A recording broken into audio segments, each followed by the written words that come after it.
Tropical update at 10 p.m. PST, July 10th. 94 hours become better organized, clearly defined LSC convection. Should be depression in the next 24 hours, but development based on the models will be slow um, as it heads west to west northwest within the eastern Pacific. The NHC says 70% in the next 2 days and 90% in the next 7. Um, Here's the track west to west northwest over the next 5 to 7 days.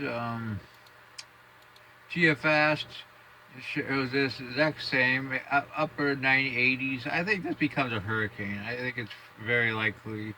It's 72 to 96 hours, um, which is also reflected in the intensity guidance showing mid-level Cat 1, maybe even Cat 2. We'll have to see.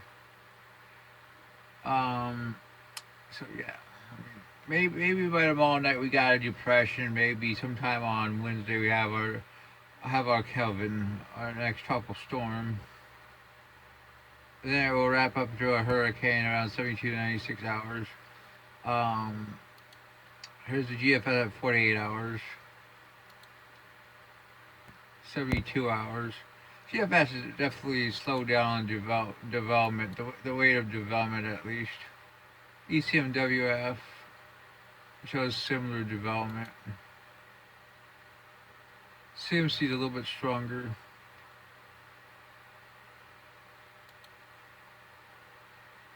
I showed 981 in 72 hours, while the GFS shows 972, which, I mean, that would be clearly getting into the Cat 2 range. Um, 966 in 96 hours.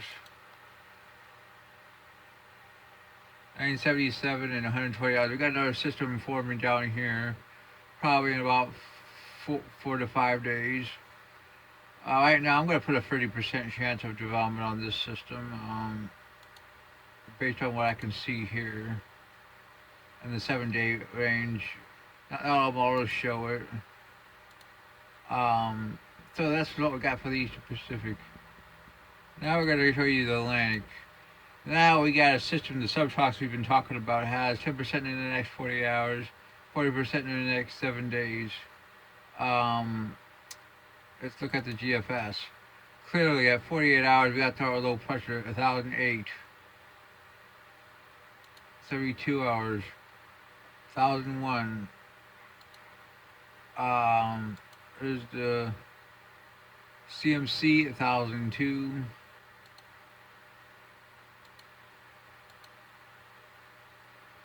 Loading the ECMWF 1005. So there's real consistency here for development of a tropical cyclone in the next 3 to 4 days. 1007 for 90 hours on the ECMWF. Here's the GFS 1002. Let's go to 120 hours. 1009. Right now, I'm going to say this thing has probably 50 to 60% chance of becoming a name system. Our next cyclone of this season. And so, right now, I'm going to say it probably maxes out around 50 knots. But it could very well be subtropical in nature. We'll have to see whether it becomes whether it's subtropical or tropical. But we'll have to see, like I keep saying. So that's your tropical update.